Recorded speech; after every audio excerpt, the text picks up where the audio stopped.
Hello students, today we are going to learn the second part of the story, The Cop and the Anthem. But before we start it, we will see the previous part in short. The story, The Cop and the Anthem, is one of O. Henry's well-known stories. To describe his style of writing, people have often used the term smile with tears, which implies his twisted way of thoughts and endings in almost every story. In this story, the main character, Soapy, who is a vagabond and a person with criminal background, he makes different plans to enter the prison as he has no shelter to protect himself from the severe winter. The story ends in an unexpected way. O. Henry has depicted a Soapy's futile means here unsuccessful attempts to arrest in a very humorous vein. At the beginning of the story, we saw how he tried to enter in the luxurious cafe. That was his first attempt. But head waiter saw his tattered trouser and decadent shoes, and he prevented Soapy to enter into the cafe. Then Soapy saw the attractive shop. He took a stone and dashed it through the glass. And when the cop asked him about the incident, he told how he dashed the glass. But the cop didn't believe on him. Sopios failed in his second attempt. Then he saw a restaurant where he entered without any challenge. He consumed beef steak, flapjacks, dog nuts, and pie. And then he told the waiter the fact that he hadn't any amount and suggested the waiter to call the cop. But they never called the cop, but neatly upon his left ear on the callous pavement, two waiters pitched Soapy. That time also, Soapy was failed to enter into the prison. We saw how Soapy cried loudly, created noise, and disturbed the people. But the cop informed the people that how they had instructions to let them be. इसका मतलब इस story में जो main character है सोपी, वो jail में जाने के लिए अलग अलग से प्लान करता है। वो जेल में क्यों जाना चाहता है? क्योंकि वो विंटर सीजन में वहाँ पे सेफ जगह पे जाना चाहता है। वाई? बिकॉज वो क्या है, उसके पास कोई अपना मकान नहीं है और इसलिए अपने आप को प्रोटेक्ट करने के लिए वो जेल में जाना चाहता है। That's why he use a different tricks to enter in the jail. वो जेल में जाने के अलग अलग से प्लान करता है और वो कैसे फ्यूटाइल अनसक्सेसफुल। स्टार्टिंग में हमने देखा कि he saw a luxurious cafe और उस लग्जरियस कैफ़े में वो जाना चाहता है और वो प्लानिंग करता है कि if he reach to the table, वो टेबल के पास पहुंचता है तो सक्सेस विल बी हीज, वो सक्सेस उसका होगा। इस तरह से वो अलग अलग से ऑर्डर देगा। उसके बाद वो जो कैफ़े मैनेजर है वो उसका रिवेंज तो नहीं लेंगे लेकिन उसे जेल भेजेंगे। लेकिन उसका फर्स्ट अटैम्प्ट जो है वो लग्जरियस कैफ़े में जाने का वो फेल हो जाता है बिकॉज ऑफ हेड वेटर। वो हेड वेटर जो है उसके tattered trouser and decadent shoes देखता है और उसके बाद उसे वहाँ पे अंदर जाने को वो मना करता है। उसके बाद वो आगे बढ़ता है तो वहाँ पे देखता है कि एक शॉप है, अट्रैक्टिव शॉप है, ग्लास है। तो वो एक पत्थर उठा के वो ग्लास फोड़ता है और उसके बाद वहाँ पे जब कॉप आते, जो पुलिस आता है तो वो उससे पूछता है कि ये सब किसने किया है, तो बताता है कि ये सब मैंने किया है। But the cop didn't believe on him, लेकिन वो कॉप जो है उस पर बिलीव नहीं करता और किसी और के पीछे दौड़ने लगता है। उसके बाद हमने देखा था कि वो किसी और एक रेस्टोरेंट में जाता है जहाँ पे उसे कोई मतलब डिफ़िकल्टी प्रॉब्लम नहीं होता। वो वहाँ पे जाता है, वहाँ पे जो भी चीज़ है ऑर्डर देता है, जैसे कि beef steak, flapjack, doughnut and pie, वो सारी चीज़ें वो कंज्यूम करता है, खा लेता है। और उसके बाद वो बताता है कि उसके पास कोई पैसा नहीं है, पे करने के लिए पैसा नहीं है और वो कॉप को बुला सकते, पुलिस को बुला सकते। लेकिन वो पुलिस को नहीं बुलाते तो उसे वहाँ से सिर्फ धक्का मार के बाहर निकालते। तो यहाँ पे हमने देखा कि सोपी किस तरह से अलग अलग से आइडियाज़ या प्लान्स करता है कि वो जेल में जाए, लेकिन उसके लिए वो जेल में जाना यहाँ पे क्या है, डिफ़िकल्ट हुआ है या इम्पॉसिबल लग रहा है। And now let's see the remaining part of the story. In a cigar store, he saw a well dressed man lighting a cigar at the swinging light. He had set his silk umbrella by the door on entering. Soapy stepped inside, grabbed the umbrella, and sauntered off with it slowly.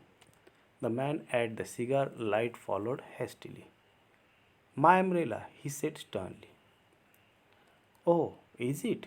Sneered Soapy, adding insult to pity larceny. Well, why don't you call a policeman? I took it, your umbrella. Why don't you call a cop? There stands one on the corner. उसके बाद यहाँ पे मैंने मतलब जो हम लोग देख रहे थे कि वो अलग अलग से जो प्लान्स यूज़ कर रहा था कि किसी भी तरह से उसे क्या करना है, जेल के अंदर जाना है, और वो हर प्लान में फेल हो रहा था। फिर वो आगे देखता है कि एक सिगार स्टोर पे एक जो आदमी है, एक जेंटलमैन है, और वो सिगार या स्मोकिंग कर रहा है। वहीं पे बाहर उस सिगार स्टोर के बाहर उसने क्या किया है, अपनी अम्ब्रेला छोड़ी है। सोपी के माइंड में आइडिया आ जाती है कि वो अगर उसकी अम्ब्रेला वहाँ से लेकर चला जाता है तो शायद वो आदमी, वो जेंटलमैन उसे मतलब जेल पहुँचा देगा। एंड दैट्स वाई वो उसकी अम्ब्रेला लेता है और स्लोली धीरे धीरे वहाँ से चलने की कोशिश करता है। उसी वक्त the man at the cigar light followed hastily, वो जो उस जेंटलमैन है वो उसे फॉलो करता है हैस्टिली, रैपिडली, फास्टली। वो उसके पीछे पीछे जाता है और उसे कहता है कि this is my umbrella. Oh, is it? Sneered Soapy. Sneered means here gave a contemptuous or mocking smile, remark or tone, यानी कि जानबूझ के वो इस तरह से हंस के मुस्कुरा के कहता है, ये तुम्हारी है, आपकी है। Adding insult to petty larceny. Larceny means theft of personal property. और उसे कहता है कि अगर ये तुम्हारी है तो call the cop, call the police. वहीं पे सामने पुलिस खड़े, उनको बुलाओ और मुझे जेल भेजो अगर ये आपकी है तो। The umbrella owner slowed his steps. Soapy did likewise with a premonition that luck would again run against him. The policeman eyed at the two curiously. और जब वो सोपी उसे कहता है कि call the cop, call the police, police को बुलाओ अगर ये आपकी है तो मैंने आपकी अम्ब्रेला ली है, तो पुलिस को बुलाओ और जो भी होगा तो आगे देखा जाएगा। तो उसी वक्त जो अम्ब्रेला ओनर है वो उसकी स्टेप स्लो हो जाती है, यानी कि अब वहाँ उसकी आवाज़ भी स्लो हो जाती है। और उसके बाद यहाँ पे सोपी के माइंड में थोड़ा डाउट आ जाती है कि शायद लक क्या है उसके, मतलब अभी भी उसके लिए ये लक नहीं है कि वो जेल के अंदर जाए। और उसी वक्त वो पुलिसमैन जो है साइड में खड़ा है, वो सब ये सब सीन देख रहा है।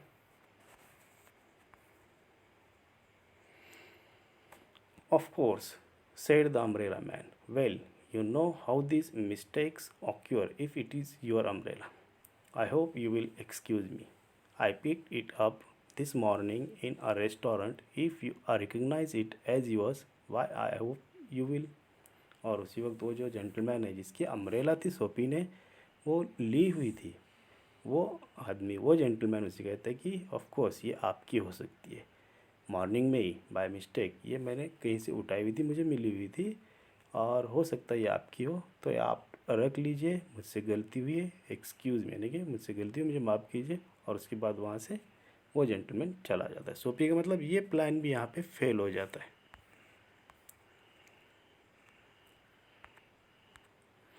Of course it's mine, said सोपी सैविगली। सैविगली मीन्स गुस्से में। सोपी गुस्से में कहता है हाँ ये मेरी ही है। और उसके बाद the ex umbrella man are retreated. The policeman hurried to assist a tall blonde in an opera cloak across the street in front of a streetcar that was approaching 2 blocks away. और वहाँ पे जो policeman था जो ये सब चीज़ देख रहा था, वो सीन देख रहा था कि एक्चुअली क्या होगा, तो पुलिसमैन अपने काम में बिजी हो जाता है। Soapy walked eastward through a street damaged by improvements. He hurled the umbrella angrily into an excavation. He muttered against the men who wear helmets and carry clubs because he wanted to fall into their clutches. They seemed to regard him as a king who could do nothing wrong. सोपी जो अब यहाँ से कैसे अकेला चल रहा है वॉकिंग, लेकिन वो कैसा आपके गुस्से में है। और वो जो है मतलब गुस्से में क्यों है, बिकॉज उसने जितने भी प्लान किए हुए थे जेल के अंदर जाने के लिए, प्रिजन में जाने के लिए, वो सब फेल हो रहे थे। दैट्स वाई वो गुस्से में। और चलते चलते आगे जाकर वो जो अम्ब्रेला है एक गड्ढे में, मतलब कहीं पे जहाँ पे मतलब ऐसी जगह जहाँ पे मतलब गड्ढा है तो वहाँ पे वो फेंक देता है। He muttered against the man who wear helmets and carry clubs. और उसके बाद वो रास्ते से जो भी लोग जा रहे हैं उन्हें वो मतलब कुछ ना कुछ पुटपुटा रहा है, बोल रहा है, ज़ोर ज़ोर से चिल्ला रहा है। और वो चाहता है कि कोई ना कोई क्या करे, because he wanted to fall into their clutches, यानी कि उनके मुँह लगना चाहता है। कोई ना कोई उससे लड़े और उसे वो जेल में भेजे। They seem to regard him as a king who could do nothing wrong. लेकिन कोई भी उसके मुँह नहीं लग रहा, कोई भी उससे लड़ने के लिए रेडी नहीं। At length, Sophie reached one of the avenues to east, where the glitter and turmoil was but faint. उसके बाद आगे बढ़ते बढ़ते वो जहाँ पे जाता है, he dragged himself toward a Madison Square, यानी कि it's a name of place, for the homing instinct survives even when the home is a park bench। और वहाँ पे पार्क के पास वहीं पे वो पहुँच जाता है और वहाँ पे but on an unusual quiet corner so became to a standstill. Here was an old church, quaint and rambling, and garbed. Through one violet stained window a soft light glowed, where, no doubt, the organist loitered over the keys, making sure of his mastery of the coming Shabbat anthem. For there drifted out to Sophie's ear sweet music that caught and held him transfixed against the convolutions of the iron fence. There he saw N old church. उस church के बारे में बताया, जैसे कि कुछ words यहाँ पेश किए गए थे। क्वेंट, उसके बाद rambling, gabled. Quaint means attractive, unusual और ओल्ड फैशन, है कि वो जो चर्च था कैसा था, ओल्ड फैशन का था, अट्रैक्ट था लेकिन ओल्ड फैशन था। उसके बाद रैम्बलिंग, स्प्रेडिंग और winding irregularly in various directions, मतलब कोई प्लानिंग से बनाया हुआ नहीं लेकिन वेरियस डायरेक्शन में मतलब वो स्प्रेड हुआ है। और गैबल्ड, गैबल्ड मीन्स उसका जो रूफ है constructed with gable, the triangular upper part of a wall at the end of a raised roof। Roof कैसे मतलब ट्रायंगुलर टाइप में शेप में बनाया हुआ है। तो वो चर्च वहाँ पे, और वहाँ पे वो रुकता है, उस पार्क में से वो देख रहा है। Through one violet stain window a soft light glowed. वहाँ पे उस चर्च के अंदर से कहीं ना कहीं एक लाइट भी जल रही है। Where no doubt the organist loitered over the keys, making sure of his mastery of the coming Sabbath anthem। उस विंडो से कुछ आवाज़ भी सुनाई दे रही है, और वो कौन सी आवाज़ है?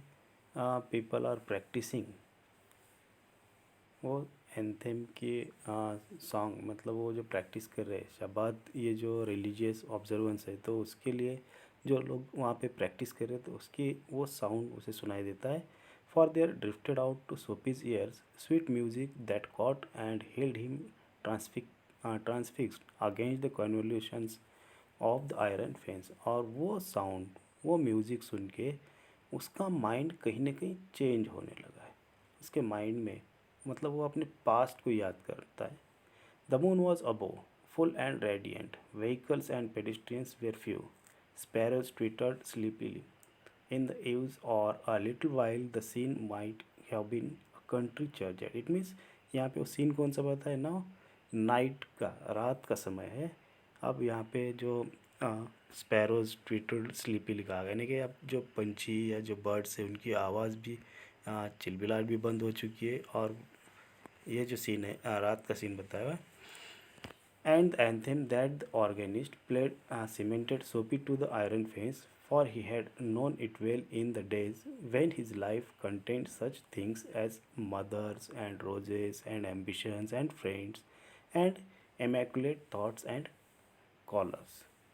तो यहाँ पे ही रिमेंबर्ड हिज पास्ट लाइफ, उसकी भी पास्ट लाइफ में फैमिली थी, एम्बिशंस थे, फ्रेंड्स थे, ये सारी चीज़ें वो रिमाइंड करता है. The conjunction of Sophie's receptive state of mind and the influences about the old church brought a sudden and wonderful change in his soul. Or after listening the song music, after listening that particular anthem, his mind is changed. उसका जो mind है, उसका जो heart है, soul है, वो change होने लगता है, चेंज हो रहा है. At first he remembered his past life, उसके जो पास्ट लाइफ वो रिमेंबर करता है. अब यहाँ पे उसके लाइफ मतलब उसके माइंड में कुछ चीज़ें आ रही, उसमें भी अब वो एम्बिशंस आ रहे. The conjunction of Soapy's receptive state of mind and the influences about the old church brought a sudden and wonderful change. कहा गया sudden and wonderful change. Quickly उसके माइंड में वो चेंजेस आने लगते हैं in his soul.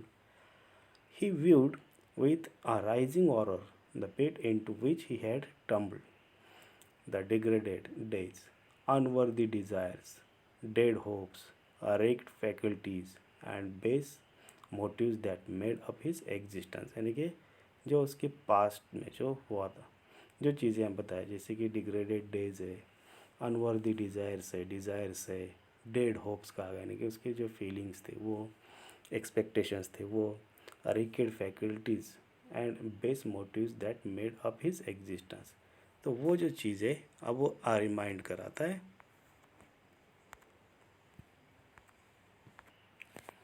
And also in a moment his heart responded thrillingly to this strange mood. A strong impulse moved him to battle with his desperate fact. वो जो anthem है, वो जो सॉन्ग है, वो जो म्यूज़िक है, उसका हार्ट या उसका सोल, उसका माइंड चेंज, वो सुनने के बाद, वो एंथेम सुनने के बाद उसका माइंड चेंज हो जाता है, सडनली चेंजेस आ जाते हैं. He would pull himself out of the mire and would make a man of himself again. यानी कि अभी तक स्टार्ट से हमने स्टोरी में देखा है कि स्टार्ट तो अभी तक वो क्या था, he has a criminal background, और उसका कोई अपना घर नहीं था और जॉब भी नहीं था. जॉबलेस, वैगाबॉन्ड ये वर्ड यूज़ किया गया था, जॉबलेस एंड होमलेस पर्सन. और उसे कोई होप एक्सपेक्टेशंस नहीं थे. उसकी एक ही एक्सपेक्टेशन थी, कौन सी, to enter in the jail, prison, कि अपने आप को सर्वाइव करने के लिए, प्रोटेक्ट करने के लिए जेल में जाना चाहता था. लेकिन अब जो है धीरे धीरे उसके माइंड में वो चीज़ें मतलब ये हो रही आ रही है कि वो he is something in the society, वो भी कुछ है और वो भी कुछ बनना चाहता है. He would conquer the evil that had enslaved him. और उसके दिल के अंदर, उसके अंदर जो एक इविल था, उस पर वो क्या करता है, जीत हासिल करता है. ही कॉन्कर कहा गया, यानी कि वो जीत सकता है, वो इविल जो क्रूएल माइंड है तो उसे हरा सकता है. There was time he was young at he would resurrect his old eager ambitions and pursue them without faltering. यानी कि वो सोचता है या कहता है कि देयर वॉज टाइम, यानी कि एक वक्त ऐसा था कि जब वो यंग था और उसके भी अंदर मतलब वो एम्बिशंस थे. आज जो है वो ये सारी चीज़ें यहाँ पे, जैसे कि रिसरेक्ट और फाल्टरिंग, ये जो वर्ड आया हुआ, resurrect mean restore to life और faltering mean losing strength. Whatever, जो मतलब जो चीज़ें उसने खोई हुई थी, कॉन्फिडेंस जो कहा जाएगा, तो अब वो उसके अंदर आ सकता है या वो ला सकता है. दो solemn but sweet organ notes had set up a revolution in him. और वो जो नोट्स जो कहे गए, यानी कि यहाँ पे वो जो म्यूज़िक है, एंथम है, तो वो जो है उसके माइंड को टोटली चेंज करता है. लेकिन सडन चेंज कहा गया. Tomorrow he would go in to the roaring downtown district and find work. और वो सोचता है, अपने आप से कहता है कि tomorrow he would go into the roaring downtown district and find work. अब वो कल क्या करेगा, सुबह जाके कहीं जाके वो जॉब तलाशेगा. A fur importer had once offered him a place as driver. और वो उसे याद है कि एक बार फॉर इम्पोर्टर ने उसे ड्राइवर के जॉब के लिए ऑफ़र किया हुआ था. He would be somebody in the world. और वो अपने आप से कहता है कि now I am somebody in the world, I will be somebody in the world. और जैसे कहा जाता है, लोग भी कहते हैं कि नथिंग से something is better than nothing, जैसे कहा जाता है. तो यहाँ पे वो कहता है कि now he is somebody in the world he would, और वो अपने आप से सोच रहा है, कह रहा है उसी वक्त। Sophie felt a hand laid on arm, उसी वक्त वो देखता है कि समवन, किसी का हाथ जो है उसके कंधे पे या वहाँ पे किसी मतलब आहट वो देखता है। ही लुक्ड क्विकली, जब वैसे मुड़ के देखता है around into the impressive face of a policeman, और देखता है कि एक पुलिसमैन है जिसने उसके कंधे पे हाथ रखा हुआ है। What are you doing here, आज द ऑफिसर, और ऑफिसर उससे पूछता है यहाँ पे क्या कर रहे हैं, और कहता है नथिंग सेड सोफी, सोफी कहता है नथिंग, कुछ भी नहीं कर रहा। Then come along said the policeman, और उसके बाद वो पुलिसमैन कहता है तो फिर चलो मेरे साथ। 3 months on the island, said the magistrate in the police court the next morning, और उसके बाद दूसरे दिन मैजिस्ट्रेट कोर्ट में, जब पुलिस कोर्ट में जब उसे लेकर जाते हैं तो मैजिस्ट्रेट उसे सज़ा सुनाता है। कौन सी? 3 months ऑन द आइलैंड, 3 महीने के लिए उसे जेल में भेजा जाता है। इट मीन्स ये जो स्टोरी यहाँ पे आयरॉनिकल एंड बताया गया है, एंड जो है डिफरेंट एंड बताया गया। कैसे कि स्टार्ट टू एंड तक हमने देखा है कि Soapy tried, he use different plans to enter in the jail. Start से एंड तक हमने देखा कि वो अलग अलग से प्लान्स करता है कि वो जेल में किस तरह से जाए, लेकिन हर प्लान में वो फेल होता है। कुछ ह्यूमरस सीन्स है, कुछ कॉमिकल सीन्स है, लेकिन after the listening of the anthem और music his mind suddenly change, और वो एंथेम सुनने, नोट्स ऑफ एंथेम सुनने के बाद उसका माइंड चेंज हो जाता है, और वो क्या सोचता है कि he will be somebody in the world, वो कुछ ना कुछ बनेगा। वो नेक्स्ट डे टुमारो क्या करेगा, जॉब की तलाश करेगा और कुछ काम करेगा, और अपने आप को मतलब सर्वाइव कर सकता है उस सोसाइटी में। वो अपनी एक प्लेस बनाना चाहता है। उसी वक्त पुलिसमैन उसे अरेस्ट करता है, और जो कोर्ट है वो उसे 3 महीने की सज़ा सुनाता है। That's the end of the story. Thank you.